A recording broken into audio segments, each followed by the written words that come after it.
আর আমি আর মা দুজনেই রওনা হয়ে গেছি ই-রিকশা করে নাম সংকীর্তনে অনুষ্ঠানে যাওয়ার জন্য। আর দেখুন দুজনের ম্যাচিং ড্রেস, ইয়েলো আর রেডের কম্বিনেশন।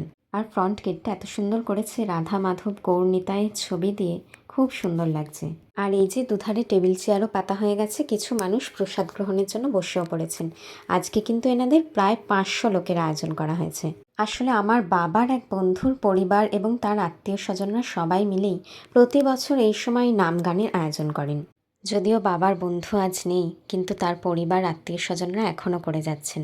এত লোক সমাগম হয়, সববার প্রসাদ গ্রহণের ব্যবস্থা থাকে।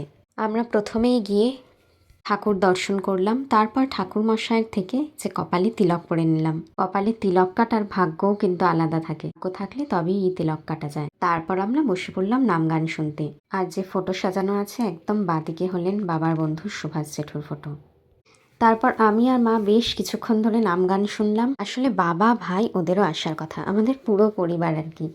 ততক্ষণে দেখলাম বাবার ভাইও এসে গেছে, ওরাও ঠাকুর দর্শন করে আমাদের সাথে বসে নাম গান শুনলো। তারপরে আমরা গেলাম প্রসাদ গ্রহণের জন্য। প্রসাদ গ্রহণের পর্ব আসছে নেক্সট পার্টে। ঠাকুরের নাম সংকীর্তন অনুষ্ঠানের ডাক পাওয়া বা সেখানে যেতে পারা, আমি মনে করি ভগবানের অসীম কৃপা থাকলে তবেই সম্ভব। ভগবানের নাম শুনতে আমি মনে করি জীবনে যত না পাওয়া সবচেয়ে মানুষে কোথায় উধার হয়ে যায়, মনে এক অনাবিল শান্তি বিরাজ করে।